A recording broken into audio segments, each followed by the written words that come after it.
Okay. Hello, may nag-request sa akin na kwento ko daw yung mga life routine ko din sa kakat ko na lang. Sa mga ginagawa ko din sa loob ng bahay. So, uunahin ko yun sa pagising ng umaga. Alauna pa lang gising na ako, guys. Ako yung nagluluto ng kanin, ng ulam. Kasi nga, siyempre may pumapasok sa school. Sa trabaho. So, ako yung nagluluto. Tapos may nagtanong sa akin kung dinidisiplina ko rin daw ba ang kapatid ko. Ang sabi ko, hindi, never ko pa nga napalo yung kapatid ko eh. Pwede ba ilayo mo sa akin to? Ayoko makita ito. Maita ulo ko. Never ko bang napalo yung...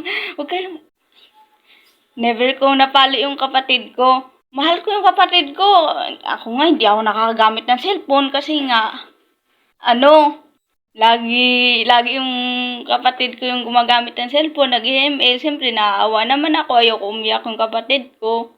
Tapos, alam mo, lagi kong niririgaluhan yung kapatid ko ng ng mga damit, ganun. Hindi yan umiiyak sa akin. Hindi rin yan magkasundo kami talaga ng kapatid kong bunso na yan. Tapos, may pamangkin naman ako. Ronron ng pangalan. So, anak siya ni kuya. Ang ginagawa ko, ako yung nagluluto ng ng tuwing nag-request siya sa akin na, magluto ka nga ng itlog. Ako nagluluto, alauna pa lang. Nagigising na ako. Alauna pa lang. Tapos ako yung nagluluto, naghahanda ng pangbaon niya. Tapos kung anong gusto niya, binibigay ko. Tapos yun, basta ang bait-bait ko sa kanila. Ewan, siyempre, malapit na rin ako sa kanila, di ba? Ayoko silang awayin, ayoko rin silang... Kasi ako mahilig ako mang-prank, mahilig ako mang-trip. Pero sila, hindi ko sila napagtitipan kahit kailan. Oo, hindi ko sila napagtitipan, guys. Kasi may mga nagtatanong, pinagtitipan mo ba mga kasama mo sa bahay? Sabi ko, hindi. Never, kasi ayoko silang nakikita. Ayoko sila nakikita na nasasaktan, ganun. So, ayun, kung sinasaktan ko yung kapatid ko, never ko pa yan nasaktan, napalo, ganun. Never pa. So, doon naman kay, sa pamangkin ko, binibilihan ko yan ng sapatos, ng damit. Tapos, kahit ipakita ko pa, ang binibili ko sa kanya na na sapatos at damit. So, wala namang problema sa akin. Mabait naman ako dito sa bahay. Yun nga, sabi ko nga, ako nagluluto. Ako lahat, hinahayaan ko na lang sila maglaro. Gala-gala lang yun sila sa labas kung saan nila gusto. Pinapayagan ko yan sila.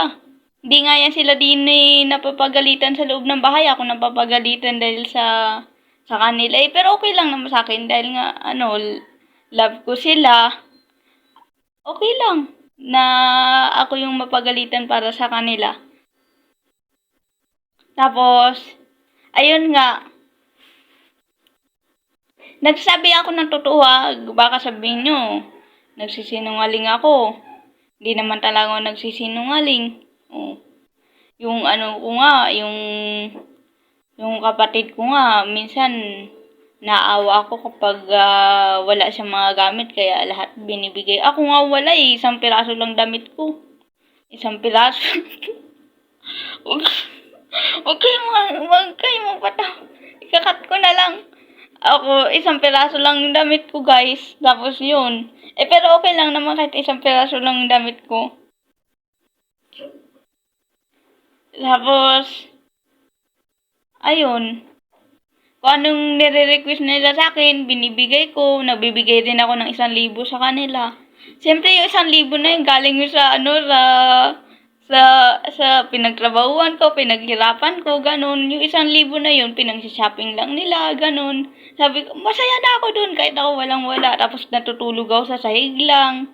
Siyempre, gusto ko sa taas nila ng kama, di ba?